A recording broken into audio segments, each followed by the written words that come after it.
Dear student, today I will discuss about DC circuit and measurement. In this chapter, we will discuss electric cell and electromotive force of the cell and internal resistance and in what factor internal resistance depend and combination of cells. Combination means how many types of combined cells, means series combination and parallel combination and mixed combination. And then we also discuss Kirchhoff's law. There are two laws of the Kirchhoff. First, junction rule and second, loop rule. And then we also discuss meter bridge, Wheatstone bridge, potentiometer.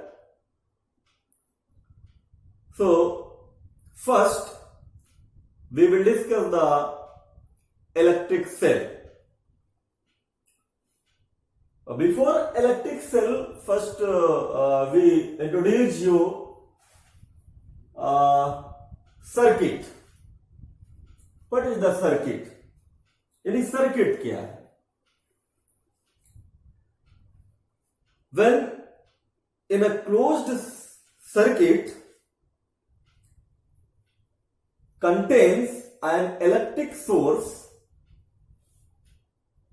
like cell, battery or resistance through which electric current flow called the circuit. In this electric circuit, the energy is transferred from one point to another place. So, in this chapter, we will study the electromotive force, cells and resistance, measuring also device. So, first discuss electric cell. Electric cell.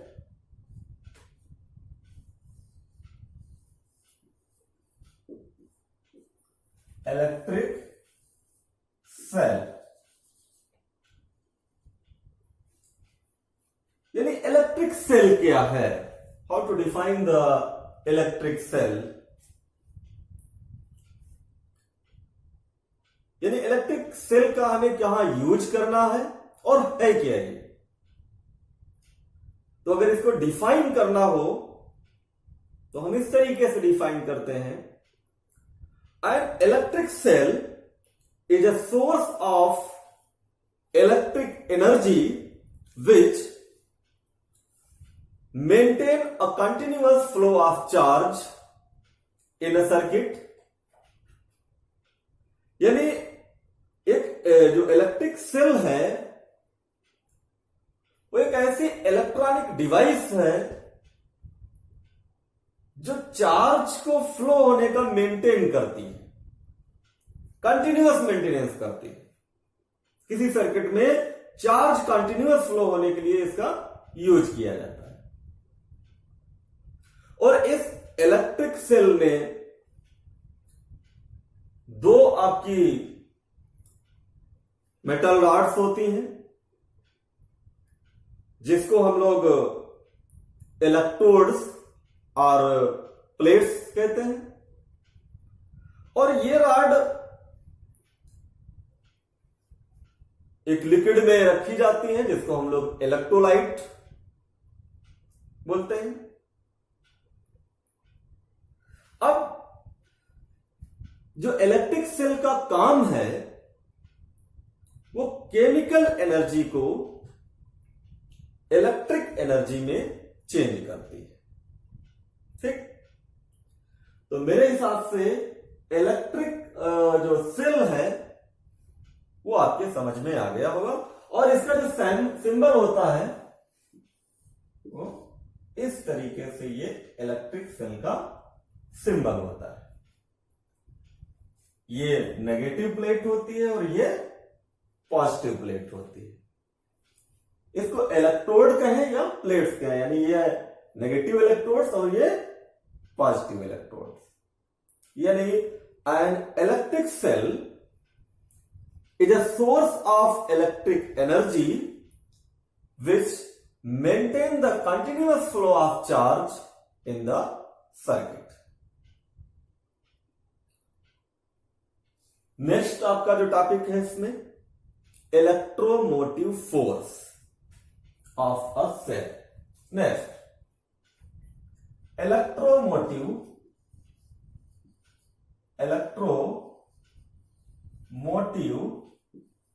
force.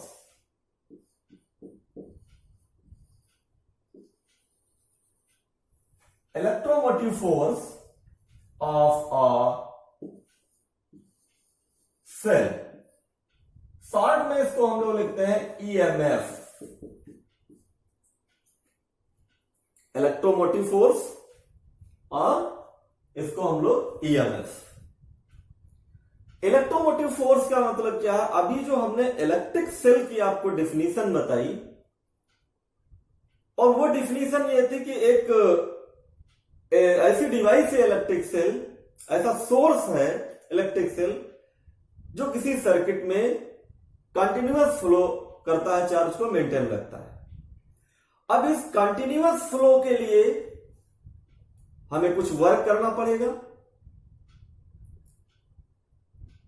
और इसी work को, यानी the work done by the cell,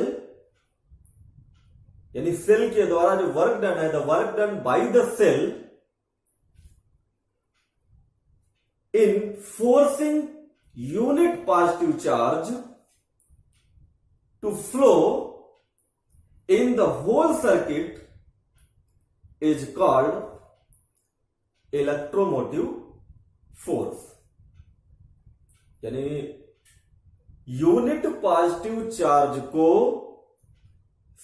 whole circuit में flow होने करने के लिए जितना हमें वर्क करना पड़ेगा उसी को क्या कहेंगे? Electromotive force. और ये इलेक्ट्रोमोटिव फोर्स जो है ये डिपेंड करेगा नेचर ऑफ इलेक्ट्रोलाइट,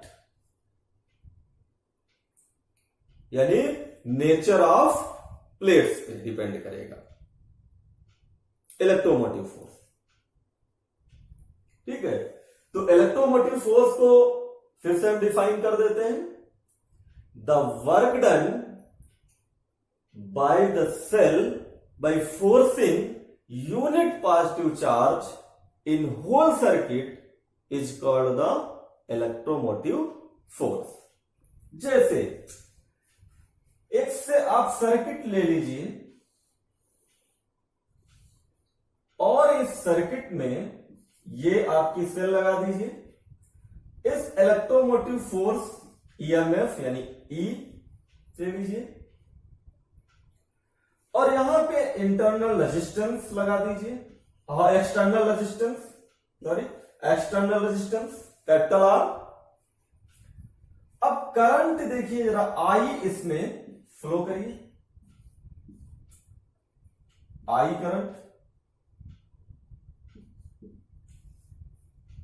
करंट की जो डिफिनीशन है वो चार्ज फ्लो की डिफिनीशन है। The rate charge flow of charge with respect to time is called the current. अब ये हम मान लेते हैं कि अगर इस एक यूनिट पॉजिटिव चार्ज को इस होल सर्किट में मूव करने के लिए dW वर्क हमें उसको करना पड़ रहा है। dq चार्ज को, और कितने टाइम में, dt टाइम में। ठीक है, तो इलेक्ट्रोमोटिव फोर्स कितना हो जाएगा, E equal to dw upon dq, यानी dq चार्ज को फोर्सिंग, यानी जो वर्क डन करना पड़ेगा हमें इस होल सर्किट में मूव करने के लिए, तो इलेक्ट्रोमोटिव फोर्स कितना, इक्वल टू कितना हो जाएगा, dw अपॉन dq। अब ये जो इलेक्ट्रोमोटिव फोर्स का जो डायरेक्शन होती है वो negative plate to positive plate, ये ध्यान रखिएगा। यानी the EMF of the cell is directed from the negative electrode to the positive electrode inside the cell. ये नेगेटिव इलेक्ट्रोड है, ये पॉजिटिव इलेक्ट्रोड है, और इसकी डायरेक्शन कहां से है, कैसे होगी इसकी, directed toward negative electrode to positive electrode. और इसका जो यूनिट होगा, यहां से अगर इस फार्मूले से यूनिट निकालेंगे तो क्या आएगा, जूल पर कूलम। और वैसे इसका यूनिट जो आपका पोटेंशियल डिफरेंस का जो यूनिट होता है, टर्मिनल पोटेंशियल डिफरेंस जिसको V से डिनोट करते हैं, टर्मिनल पोटेंशियल डिफरेंस को V से डिनोट करते हैं, और इसका यूनिट क्या होता है, वोल्ट होता है, और ईएमएफ का भी यूनिट क्या होता है, वोल्ट होता है।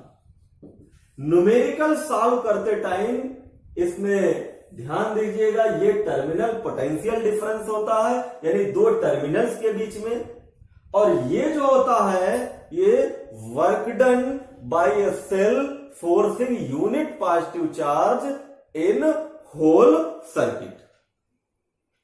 ठीक है, यूनिट सेम होता है, इसका भी वोल्ट यूनिट होता है और इसका भी यूनिट वोल्ट होता है। ठीक है, अब इसका जो नेक्स्ट टॉपिक है इंटरनल रेजिस्टेंस, इस चैप्टर का, उसको भी हम डिस्कस कर लेते हैं। इंटरनल रेजिस्टेंस, क्योंकि एक्सटर्नल रेजिस्टेंस तो पहले से ही जानते हैं एक्सटर्नल रेजिस्टेंस क्या होता है, अब डिस्कस करते हैं इंटरनल रेजिस्टेंस, यानी internal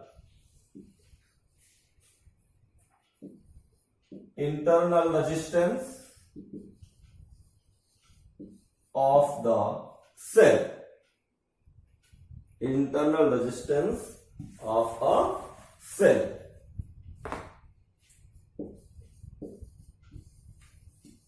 And back EMF,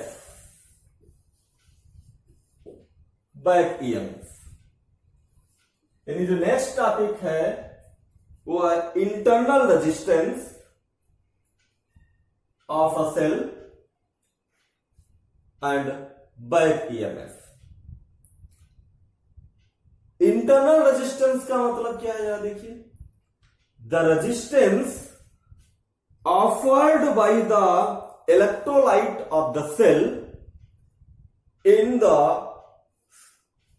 whole circuit current flow through it is called the internal resistance, यानी the resistance offered by the cell to the flow of current through its called the internal resistance and denoted by small r। यानी ऐसे समझ लीजिए कि internal resistance जो है वो किसी सर्किट में करंट फ्लो होने का ऑफर करता है, और ये किन किन फैक्टर पे डिपेंड करता है, जरा देखिए। फर्स्ट, अगर कोई सर्किट हम लेते हैं, सर्किट से जरा आपको समझा देते हैं क्या है ये इंटरनल रेजिस्टेंस।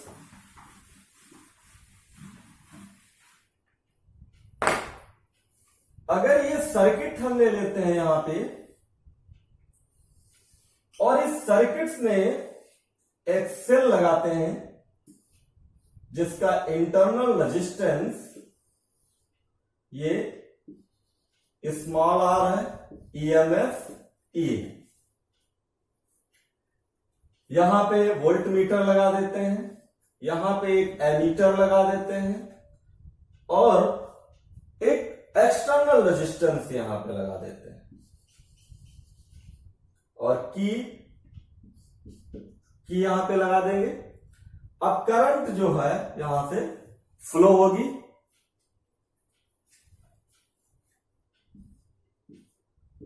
आई। अब हम बात कर रहे थे इंटरनल रेजिस्टेंस की। अगर इसको हमें डिफाइन करना है तो क्या लिखेंगे इसमें? The internal resistance offered by the electrolyte of the cell to the flow of current through it is called the internal resistance. अब ये देखिएगा, ये जैसे सेल है, इस सेल में करंट फ्लो होने का जो प्रॉपर्टी ऑफर करती है उसी को हम लोग इंटरनल रेजिस्टेंस कहते हैं। अब ये इंटरनल रेजिस्टेंस जो आर है ये किन किन फैक्टर पे डिपेंड करता है? तो फर्स्ट, यानी जो इंटरनल रेजिस्टेंस है, इंटरनल रेजिस्टेंस फर्स्ट ये डिपेंड करेगा separation between the both electrode. और कैसे डिपेंड करेगा? Directly proportional to the separation between the both electrode. यानी जितना ज्यादा इनके बीच में सेपरेशन होगा उतना ही इंटरनल रेजिस्टेंस क्या होगा? ज्यादा होगा। ठीक है। सेकेंड पॉइंट, यानी अगर इन दोनों के बीच सेपरेशन आप स्मॉल डी मान लें तो R directly proportional to D होगा। सेकेंड, ये internal resistance is inversely proportional to the plate area dipped into the electrolyte. यानी ये जो प्लेट्स हैं आपकी, ये जिस लिक्विड इलेक्ट्रोलाइट में फिल्ड होगी उसमें जितना एरिया डिप्ड होगा उसके इनवर्सली प्रोपोर्शनल होगा। यानी मान लेते हैं अगर ए एरिया डिप्ड हो रहा है तो आर, ये आर जो इंटरनल रेजिस्टेंस है inversely proportional to dipped area in electrolyte. Third, ये internal resistance depend upon the nature of the concentration. यानी जिस इलेक्ट्रोलाइट में ये फील्ड है उसके नेचर पे डिपेंड करेगा, उसके टेम्परेचर पे डिपेंड करेगा, और अगर इसके कंसंट्रेशन इंक्रीज कर दिया जाए तो इसका इंटरनल रेजिस्टेंस भी इंक्रीज हो जाएगा। ठीक।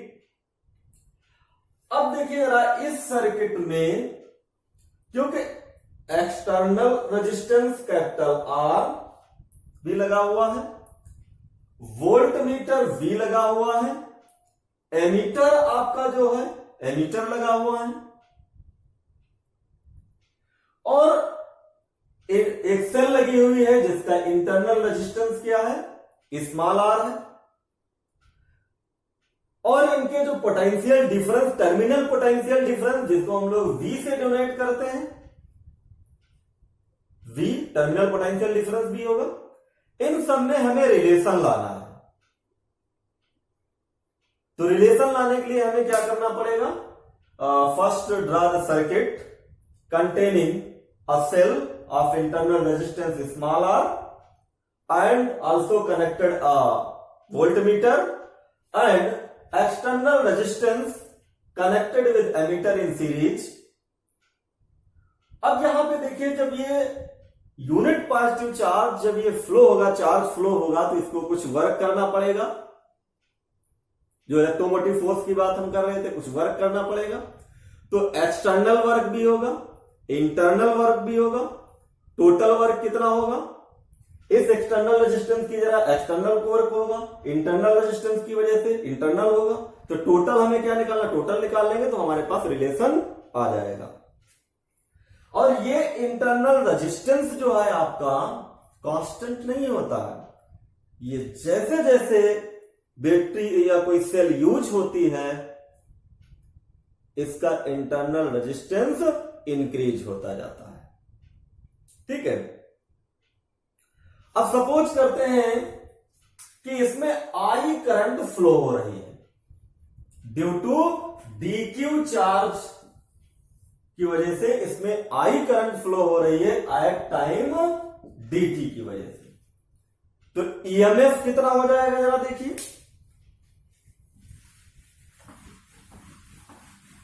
यानी ईएमएफ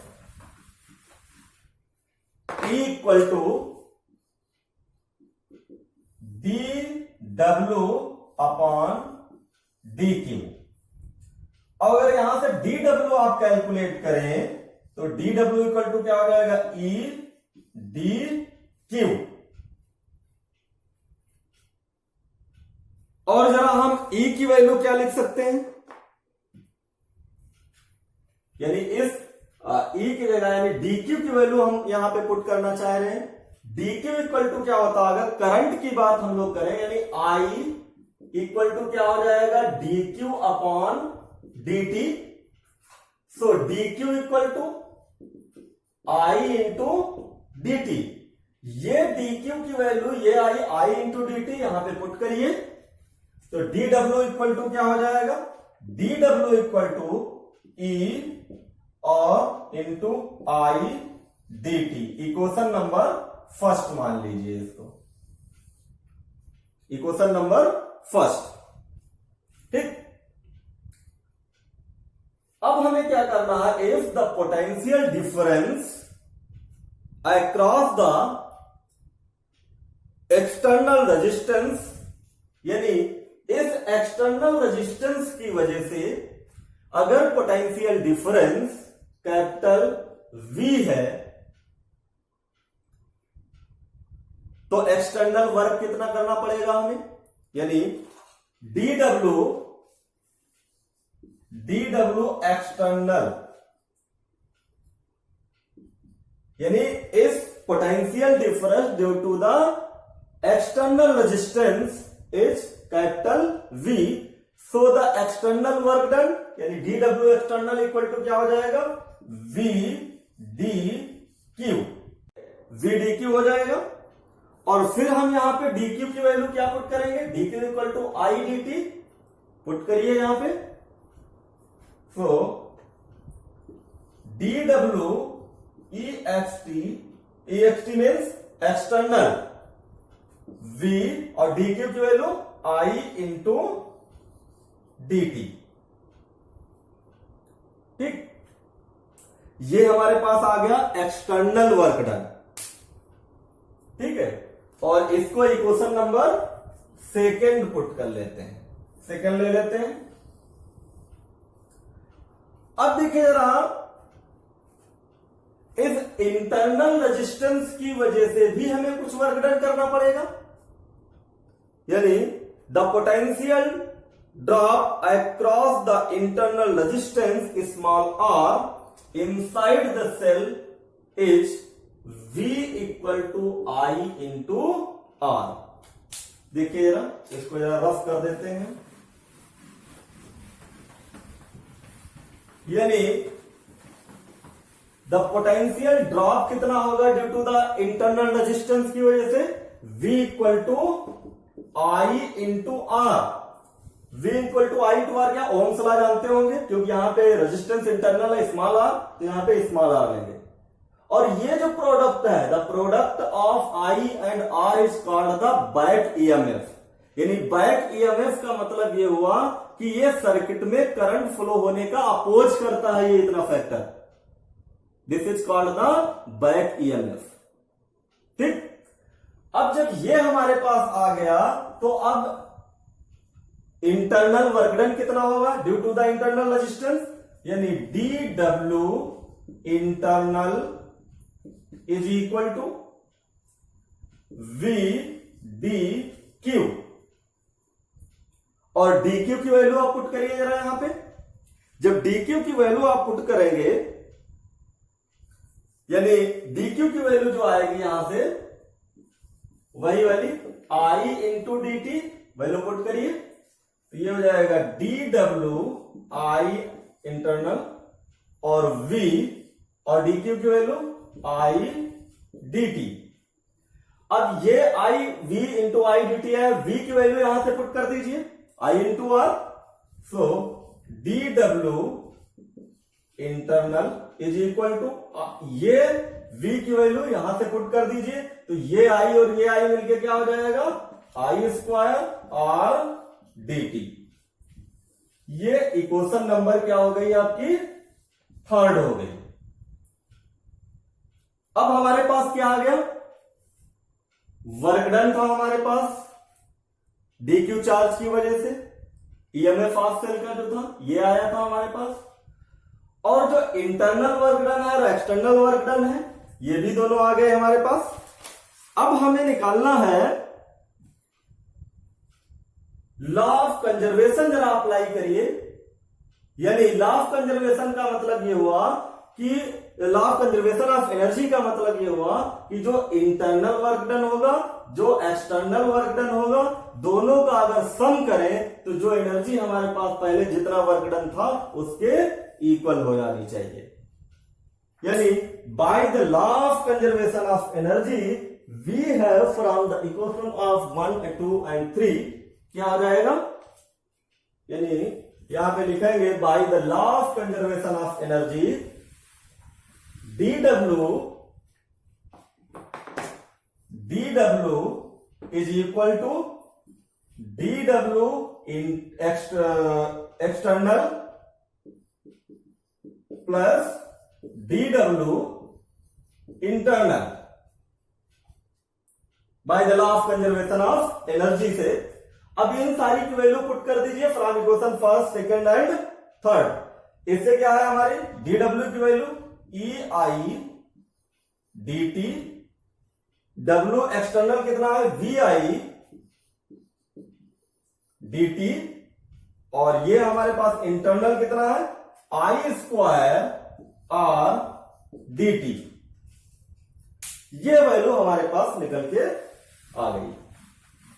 अब यहां से देखिएगा कुछ पार्ट कैंसिल हो जाएंगे इसमें के,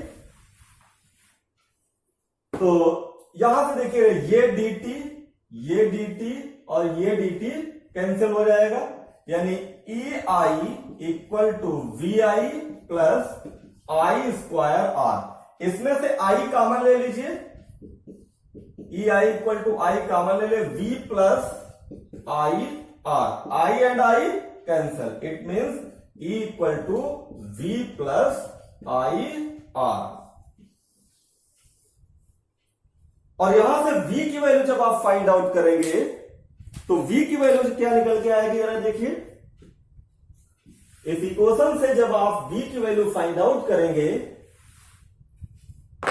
यानी v इक्वल टू क्या आ जाएगा e minus I R, where product of current and internal resistance is called the back EMF.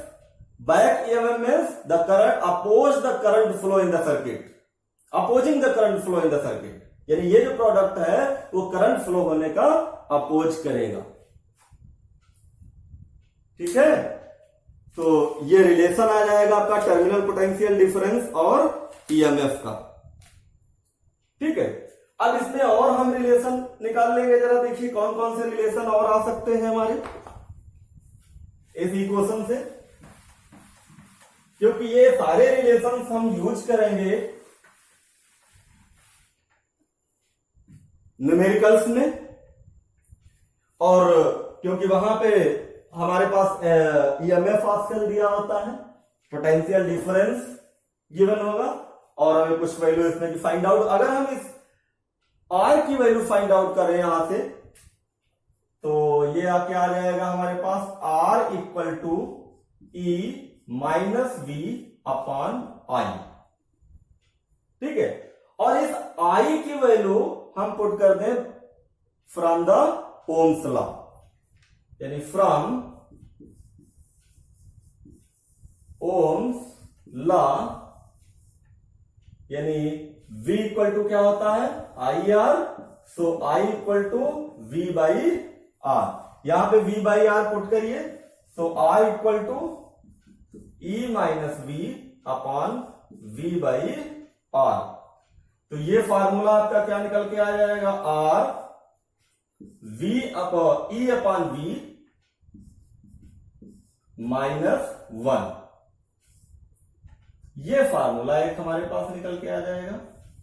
एक तो ये रिलेशन आ जाएगा इंटरनल और एक्सटर्नल रेजिस्टेंस में, यानी ये आपका क्या एक्सटर्नल रेजिस्टेंस है और ये क्या है आपका इंटरनल रेजिस्टेंस है, यानी R equal to R E by V minus 1। और एक दूसरा रिलेशन हम कैलकुलेट कर लेंगे इसी से। हमारे पास जो रिलेशन था वो क्या आया हुआ था, ये जो रिलेशन आया था अभी हमारे पास कि E equal to V minus जो V equal to E minus I R आया था। और इससे जो हमने रिलेशन फाइंड आउट किया था वो ये था, I की वैल्यू अगर यहां से हम फाइंड आउट करना चाहें तो I इक्वल टू क्या आ जाएगा, ये आ जाएगा E minus V upon small R. ये भी एक फार्मूला हमारे पास आ सकता है। अब यहां से अगर हम I की वैल्यू जो हमारे R के फॉर्म में अगर हम रख दें तो निकल के जो फार्मूला आएगा हमारे पास वो I इक्वल टू आएगा E upon R plus R के फॉर्म में आ जाएगा। यानी कहने का मतलब ये हुआ हमारा, इस V की जगह पे अगर आई आर पुट कर दीजिए इस V की जगह पे, यानी आई आर पुट करके देखिएगा, I R equal to E minus I R, ये पोर्शन इधर ले आइए, I R plus I R equal to E. So यहां से देखिए आई और आई कॉमन ले लेंगे तो आई कॉमन लेके क्या आ जाएगा, E upon R plus R. ठीक, तो एक ये रिलेशन आ गया हमारे पास और एक ये रिलेशन आ गया। अब इसमें जरा कंडीशंस देखिए जरा क्या क्या और हो सकती हैं यहां पे।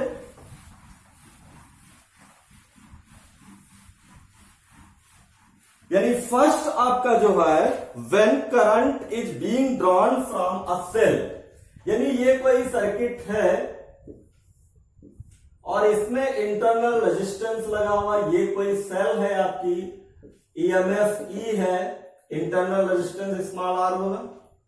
यानी when current is being drawn from the cell, या ये समझ लीजिए अगर सेल से करंट दी जा रही है किसी को तब तो यही रिलेशन होगा आपका। और इस कंडीशन में जो पोटेंशियल डिफरेंस होगा, टर्मिनल पोटेंशियल डिफरेंस होगा, वो ईएमएफ से क्या होगा, लेस होगा। ठीक है, ईएमएफ क्या होगा, लेस होगा। और इसमें जो है अगर ये हमारी जो सेल है, अगर चार्जिंग कंडीशन हमें लेनी हो, ये तो हमारी क्या है, जब आपका दे रहे थे ये, और जब चार्जिंग कंडीशन होगी तो ये वाला जो रिलेशन है हम इक्वल टू क्या लेंगे, V equal to I plus R लेंगे। तो ध्यान दीजिएगा, करंट अगर दी जा रही है सेल से तो V इक्वल टू क्या लेंगे, ई माइनस आई आर, और करंट अगर चार्ज की जा रही है सेल तो क्या लेंगे, E प्लस आई आर लेंगे। ठीक है, तो इतना आज हमने डिस्कस कर लिया आपसे। और जो अब नेक्स्ट लेक्चर वीडियो आएगी हमारी, वो आएगी कॉम्बिनेशन ऑफ सेल्स की। तो जो भी लोग हमारी लेक्चर वीडियो देखते हैं, जो भी हमारा चैनल देखते हैं, तो वो चैनल को हमारे सब्सक्राइब जरूर कर लें, जिससे कि उनको न्यू लेक्चर वीडियो की नोटिफिकेशन मिल सके। तो नेक्स्ट लेक्चर वीडियो में हम डिस्कस करेंगे आपसे combination of cells and other topics of this chapter. It means meter bridge, potentiometer, Kirchhoff's law, etc. So today only some topic discussed in this chapter. तो आज हम यहीं पे एंड कर रहे हैं क्लास, और नेक्स्ट लेक्चर का वीडियो का भी आप इंतजार करिएगा, बहुत जल्द आएगी कॉम्बिनेशन ऑफ सेल की। तो आज इतना ही, थैंक यू।